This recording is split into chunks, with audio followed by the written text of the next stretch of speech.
السلام علیکم listeners, welcome کرتے ہیں آپ کو چینل میں جس کا نام ہے Urdu audio novel Royal studios 777۔ ہمارے چینل کو سبسکرائب کریں، یہ بالکل فری ہے اور اس سے آپ کو ہماری آنے والی ویڈیوز کی انفارمیشنز ملتی رہیں گی۔ شکریہ۔ آج جو ناول میں پڑھنے جا رہی ہوں اس کا نام ہے ہم ساز میرے اور اس کی رائٹر ہے حوریہ ملک۔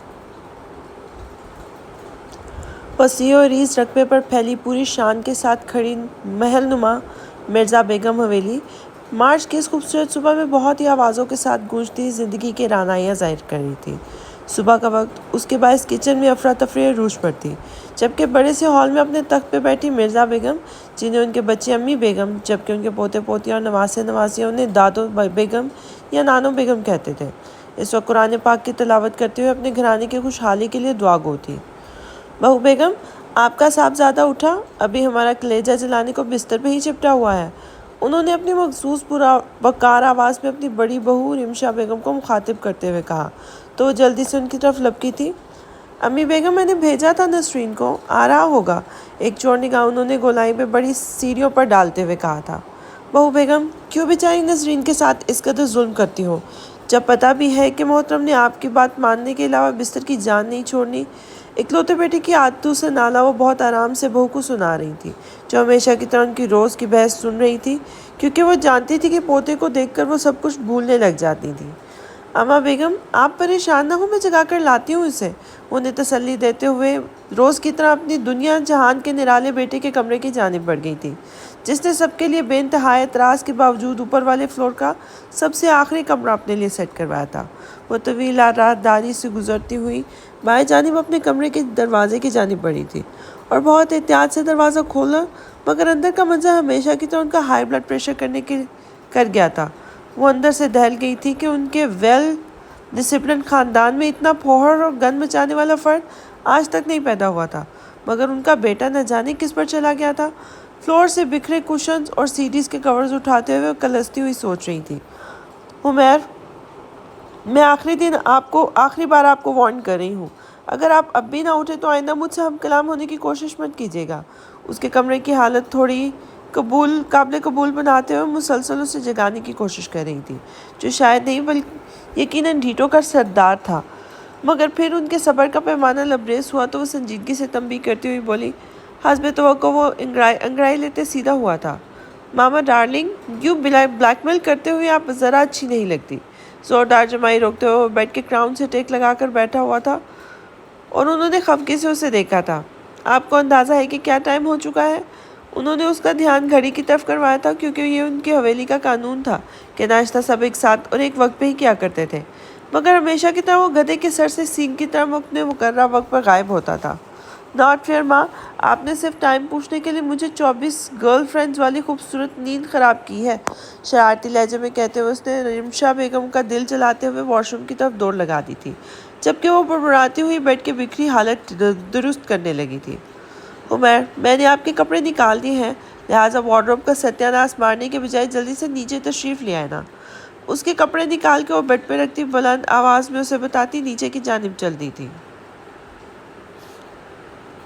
Good morning every one. وہ سب ناشتہ ختم کر چکے تھے جب وہ نارمل ڈریس میں ملبوس خوشبوؤں میں مہکتا ہوا ڈائننگ ہال میں داخل ہوا تھا۔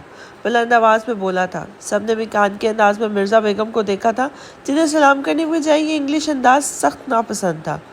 عمیر مرزا، آپ شاید ہمارے قوانین بھولتے جا رہے ہیں، انہوں نے بنا سر اٹھائے اپنی روبدار آواز میں کہا تو اس نے لاج سے ان کے گلے میں باہیں ڈالی تھی۔ اوہو گارجس لیڈی، کچھ بھی نہیں بھولا ہوں میں، آج بس یہ تھوڑی دیر۔ وہ اپنی مضبوط کلائی میں پہنی گھڑی ان کے سامنے کرتے ہوئے بولا تھا۔ اس کا لہجہ ہلکا سا لڑکھڑایا تو مرزا بیگم نے جتاتی ہوئی نظروں سے اسے دیکھا تھا۔ بس یہ پونا گھنٹہ ہی تو لیٹ ہوا ہوں، آئندہ ایسا نہیں ہوگا۔ روز کے بہلاوے کے ساتھ ان کا ماتھا چوم کر اس نے اپنا داؤ چلانا چاہا تھا اور اپنی کرسی گھسیٹ کر بیٹھتے ہوئے ناشتے کی طرف توجہ مبذول کر دی تھی۔ اپنی عادتیں بدلیے ہوئے، کل کو آپ کی شادی ہونی ہے تو نہیں آنے والی کیا سوچے گی، انہوں نے چائے کے سپ لیتے ہوئے کہا تھا۔ کالج جانے والے اب سب اپنے بیگز اٹھاتے ہوئے اس روز کے لمحے کو دلچسپی سے تک رہے تھے۔ مائیں بے نیازی سے اپنے کام کر رہی تھی، جبکہ ناشتہ کر کے گھر کے بڑے آفس جا چکے تھے۔ اور وہ ہمیشہ کی طرح اپنی کلاس لگوانے کے لیے ناشتے کرنے میں مشغول ہو گیا تھا۔ گویا ناشتہ اور ڈائٹ دونوں ایک ساتھ ہی اس کے لیے نہایت ضروری تھے۔ ڈونٹ ٹیل می دادو بیگم، ایسے تانے اور کوسنے لڑکیوں کو دیے جاتے ہیں جو آپ مجھے دے رہی ہیں، اس نے حیرانگی سے کہا تو لڑکیوں کی دبی دبی ہنسی چھوٹنے لگی تھی، جبکہ رمشا بیگم نے اپنا ماتھا پیٹا تھا۔ آپ کو اپنا وعدہ یاد ہے نا؟ 2 مہینے تک آپ 26 سال کے ہونے والے ہیں۔ وہ اس کی بات نظر انداز کر کے اسے یاد دہانی کراتے ہوئے بولی تھی تو اس کا پورا منہ بن گیا تھا گویا کڑوا بادام چبا لیا ہو۔ دادو بیگم، میں اتنی جلدی آپ کی خواہش نہیں پوری کر سکتا، مجھے ابھی زندگی انجوائے کرنی ہے۔ وہ ان کی خواہش کے لیے لفظ فضول ہمیشہ پر مشکل منہ میں روکتے ہوئے ناگواری سے بولا تھا۔ میں آپ کو یاد دلاؤں کہ آپ میری یہ خواہش آپ کو پوری کرنی پڑے گی، کیونکہ آپ کو دیے گئے وقت کی میعاد پوری ہو چکی ہے۔ وہ دونوں ناشتہ چھوڑے بحث چھیڑ چکے تھے۔ اور کسی اور سے کروا لیجیے نا اپنی خواہش پوری، وہ سر جھٹک کے بولتا ہوا انہیں غصہ دلا گیا تھا۔ مجھے اپنا پڑپوتا چاہیے عمیر مرزا، جو میرے اپنے پوتے سے ہوگا، اور اسے خوش قسمتی کہیے میری، آپ ہمارے اکلوتے پوتے ہیں۔ وہ اس کی گہری آنکھوں میں اپنی آنکھیں ڈالتے ہوئے بولی تھی۔ اس کی خوبصورت پیشانی پر بل پڑنے لگے تھے۔ اکلوتا ہوں تو اس کا یہ مطلب تو نہیں کہ آپ میری آزادی سلب کر دیں گی، کیونکہ اس اکلوتے پن کا میں قصوروار نہیں ہوں۔ اس کا لہجہ تلخی سے بھرنے لگا تھا تو وہاں موجود تینوں خواتین کے چہروں پر فکر مندی کے آثار نظر آنے لگے تھے۔ حمیرہ، رمشا بیگم کی تنبیہ پر اس نے گہرا سانس بھرتے ہوئے ان سب کے چہروں پر ایک طائرانہ نظر ڈالی تھی۔ I'm sorry دادو بیگم، میرا مطلب آپ کی دل آزاری کرنا نہیں تھا، مگر اس نے معذرت کرتے ہوئے انہیں اپنا نقطہ نظر سمجھانے کی کوشش کی تھی۔ مجھے آپ سے کوئی بات نہیں کرنی۔ اگر آپ اپنا وعدہ پورا کرنے کے اہل نہیں ہیں تو بتا دیجیے، ہم اپنا ارادہ جلد از جلد پورا کر دیں گے۔ انہوں نے اس کی بات سر مہری سے کاٹتے ہوئے کہا تو اس کے چہرے پر ناگواری پھیلنے لگی تھی۔ اپنی بات کہہ کر وہ چھڑی پکڑتے ہوئے وہاں سے چل دی تھی، جبکہ وہ آنکھوں میں شدید بیزاری اکتاہٹ لیے صبر کے گھونٹ بھرتا ہوا کچھ سوچنے لگا تھا۔ زینب بیگم اور قادر مرزا کی شادی اپنے والدین کی پسند سے ہوئی تھی۔ دونوں کا تعلق ہی اچھے خاصے پیتے گھرانوں سے تھا۔ زینب بیگم جب بیاہ کر مرزا فیملی میں آئی تو اپنی خوش اخلاقی اور خوش مزاجی نے اس خاندان میں خوشیوں کے رنگ بکھیر دیے تھے، اور پھر ان خوشیوں بھرے رنگوں کو ابھارنے کے لیے اللہ تعالیٰ نے انہیں مسعود مرزا اور اسد مرزا جیسے ننھے پھولوں کے ساتھ ساتھ منزہ مرزا جیسے پھول سے بیٹی عطا کی تھی۔ وقت گزرتا چلا گیا تھا، بچے جوان جبکہ بڑے بوڑھے ہونے لگے تو والدین نے اپنی مرضی سے پسند سے سعود مرزا کی شادی قادر مرزا کی بھتیجی رمشا بیگم سے کر دی تھی، جو مزاج میں ہو اپنے ساس جیسے ملاحت اور وقار رکھتی تھی۔ انہیں اللہ تعالیٰ نے صرف ایک بیٹا حمیر مرزا سے نوازا تھا، جبکہ اسد مرزا کی شادی قادر مرزا کے دوست کی بیٹی عائلہ بیگم سے ہوئی تھی، جو اپنی ہنسمکھ طبیعت کے باعث سب کا دل موہ لیتی تھی۔ انہیں اللہ تعالیٰ نے آنیہ، غانیہ اور دانیہ جیسے پھولوں سے نوازا تھا۔ مرزا صاحب اور مرزا بیگم کی دلی آرزو تھی کہ اللہ انہیں مزید پوتے عطا فرمائے، مگر ان کی دلی خواہش قبول نہیں ہو سکی تھی، اور مرزا ملک حال کے حقیقی سے جا ملے تھے۔ ان کے جانے کا صدمہ اگرچہ بہت بھاری تھا، مگر وقت سب سے بڑا مرہم ہوتا ہے، سو زخم بھرنے لگے اور مرزا بیگم اپنی شاندار حویلی میں اپنے پھولوں کے سمیت رہنے لگی تھی۔ روپے پیسے کی کمی نہیں تھی۔ آبائی زمینوں کی دیکھ بھال کے علاوہ دونوں بھائی مل کر اپنا بزنس کرتے تھے۔ منازہ مرزا کی شادی زینب بیگم کے بھانجے فاروق علی سے ہوئی تھی، جو ان کے حویلی کے سامنے بنی آفاق منزل میں اپنے 3 بچوں حنزہ آفاق، ماہم آفاق اور نگارش آفاق کے ساتھ رہائش پذیر تھی۔ چونکہ مرزا بیگم کا پوتے کا انتہائی شوق رہا تھا، جو صرف اور صرف حمیر مرزا ہی پورا کر سکا تھا، وہ سب کی امیدوں، لاڈ اور محبتوں کا تنہا وارث مرزا بیگم حویلی میں کسی شہزادے کی طرح راج کرنے لگا تھا۔ وقت گزرتا رہا، جب مرزا بیگم کو اپنی غلطی کا احساس ہوا تھا، ان کے بیجا لاڈ پیار سے حمیر مرزا بگڑنے لگا تھا۔ میٹرک میں آنے تک گرل فرینڈز جیسے شوق پال کر اس نے ان سب کی آنکھیں کھول دی تھی۔ تب انہوں نے حالات کا جائزہ لیتے ہوئے حمیر کو اس کی مخصوص پاکٹ منی مقرر کرتے اس پر چیک اینڈ بیلنس رکھنا شروع کر دیا تھا۔ وہ جو من موجی زندگی کا عادی ہو گیا تھا، اسی روٹین سے اس کا مزاج بگڑنے لگا، مگر مرزا بیگم اس بار اپنی بات پر ڈٹی رہی۔ ان سب اقدامات کا کوئی خاطر خواہ فائدہ نہ ہو سکا تھا، کیونکہ اس کے شوق تاحال وہی تھے۔ جب اس نے اپنا MBA مکمل کیا تو مرزا بیگم کا نیا حکم بلکہ خواہش اس پر بجلی بن کے گرے تھے۔ بقول ان کی زندگی کا بھروسہ نہیں تھا اور انہیں اپنے پوتے کا وارث چاہیے تھا۔ وہ ان کی خواہش کو اتنی اہمیت نہ دیتا اگر وہ اتنی کڑی شرط نہ رکھتی تو۔ مرزا بیگم کا کہنا تھا کہ جب تک انہیں ان کا وارث نہیں مل جاتا عمیر کی تمام پراپرٹی اس کے نام نہیں کی جائے گی، ماں سوائے اس کی مخصوص جیب خرچ کے جو وہ ہمیشہ من موجی زندگی گزارنے کا عادی رہا تھا۔ ان پابندیوں نے اسے مزید ہٹ درم، ضدی اور خودسر کر دیا تھا۔ رمشا اور زینب بیگم سے بے پناہ محبت اسے کوئی خاص سخت ایکشن لینے سے روک دیتی تھی، کیونکہ یہ بات وہ بھی جانتا تھا کہ اس کی ساری فیملی کی جان بستی ہے اس میں۔ تب اس نے کچھ سوچتے ہوئے مرزا بیگم سے کچھ وقت کی مہلت مانگی اور اس مہلت میں اپنی عیاشیوں کو ایک مہذب لیبل دینے کے لیے وقتاً فوقتاً آفس جانے لگا۔ یہ مہلت اس نے اس لیے مانگی تھی کہ شاید اس عرصے میں مرزا بیگم کے دماغ سے پوتے کا فطور نکل جائے یا پھر اس کا ہی دل پھر جائے، مگر دونوں چیزیں ممکن نہیں ہو سکی تھی اور ہمیشہ کی طرح ایک لا یعنی بحث ان کے بیچ موضوع گفتگو بن گئی تھی۔ یہ کوئی نہیں جانتا تھا کہ ان کی بحث میں جیت کس کی ہونی تھی، مرزا بیگ کی خواہش کی یا پھر عمیر بیگ مرزا کی آزادی کی۔ لکڑی کا دروازہ چرچ کی آواز کے ساتھ کھولتے ہی جو ہی اس نے گھر میں قدم رکھا، اماں کی چپل کسی میزائل کی طرح اڑتی اس کی سلامی دینے لگی تھی۔ اماں، یہ کیا طریقہ ہے؟ وہ بازو سے ہلاتی ہوئی چیخی تھی۔ بی بی، ہمارے طریقے چھوڑو، تم یہ بتاؤ ہمیں چین سے رہنے دو گی یا نہیں؟ یوں ہی لڑکوں سے لڑ بھڑ کر شکایتوں کے ڈھیر ساتھ لاؤ گی؟ اماں جواباً اس سے زیادہ بیزاری سے بولی تھی۔ اس نے کڑی نظروں سے دانت کوستے ہوئے اس کی لائف بےعزتی کے مزے لیتے ہوئے بھائیوں کو گھورا تھا۔ میرا دماغ نہیں خراب جو کسی سے بلا وجہ جھگڑے کر کے آؤں، غلط کریں گے تو مار بھی کھائیں گے۔ وہ گردن اکڑا کے بولتی بلا مبالغہ اماں کو زہر سے بھی زیادہ بری لگی تھی۔ ساری دنیا غلط ہے بس ایک تجھے چھوڑ کے۔ بتا مجھے کیوں مارا تو نے فیکے کے بیٹے کو؟ اماں کی بات سن کے اس نے غائبانہ فیکے کے بیٹے کو اتنی کوئک سروس پر داد دی تھی۔ کمبخت آنکھ مار رہا تھا مجھے، اس لیے سجا دی آنکھ میں نے۔ وہ بڑے فخر سے اپنا کارنامہ سنائے جا رہی تھی۔ اپنی کمر پر اماں کے 2 دھموکے کھانے سے صحیح معنوں میں تڑپ کر رہ گئی تھی۔ تو جھانسی کی رانی ہے جو تجھے سب کی سیکائی کرنی ہوتی ہے؟ میری بچی یوں مردوں سے اتنی باتوں پر کبھی نہیں بھیڑا کرتے، ان کا تو یہی کام ہے، تو بس اپنے کام سے کام رکھا کر۔ اماں اسے غصے سے لتاڑتے ہوئے سمجھانے لگی تھی۔ جانتی تھی اتھری گھوڑی جیسی ہے وہ، لاڈ پیار سے ہی اسے سمجھایا جا سکتا ہے۔ ایویں ان کا کام ہے یہ، میں تھوبڑے سجا کے رکھ دوں گی جس نے خوش بخت کے ہوتے ہوئے یہ بدماشیاں کی تو۔ چپل اور دھموکوں کے درد کو بھلائے وہ اپنی گردن اکڑا کر بولی تھی۔ اماں مزید سیخ پا ہو گئی تھی۔ ہاں تو جیسے منسٹر لگی ہے نا جو تیرے ہوتے کچھ نہیں ہو سکتا۔ میں بتا رہی ہوں خوشی، آج کے بعد تیری شکایت آئی تو پھر دیکھنا۔ روز کی طرح اماں کی دھمکی کچن میں جاتے ہوئے موصول ہوئی تھی، جو روز کی طرح اس نے ناک سے مکھی کی طرح اڑائی تھی، اور بیٹھی کچھ کھانے کا انتظار کرنے لگی، کیونکہ جانتی تھی اماں اس کے لیے کچھ کھانے کے لیے لانے ہی والی ہوں گی۔ ویسے آپا، تیری مار میں اب وہ دم نہیں رہا؟ اس کے سامنے چارپائی پہ بیٹھے بھائیوں میں سے منجلا بھائی رازدارانہ انداز میں بولا تو اس نے آنکھیں سکیڑ کر گویا آگے بولنے کا اشارہ کیا تھا۔ دیکھنا، آج چاچا فیکے کا وہ بیٹا مار کھانے کے بعد تیرے سے پہلے گھر تک آ گیا۔ بھائی کی بات سن کر اس نے سوچ لیا تھا کہ اب کل کیسے اس نے اس فیکے کے بزدل بیٹے کا کیما بنانا ہے۔ تو چپ کر، زیادہ ٹاٹر مت کر، اور تو مجھے یہ بتا کہ غنڈہ گردی کرنے کے بعد کدھر مٹر گشتی کرتی پھر رہی تھی؟ روٹی سالن اس کے سامنے چٹکتے ہوئے اماں نے بیک وقت دونوں کو مخاطب کیا تھا۔ میں نوکری ڈھونڈنے گئی تھی، وہ کمال اطمینان سے نوالا منہ میں رکھتے ہوئے بولی تھی۔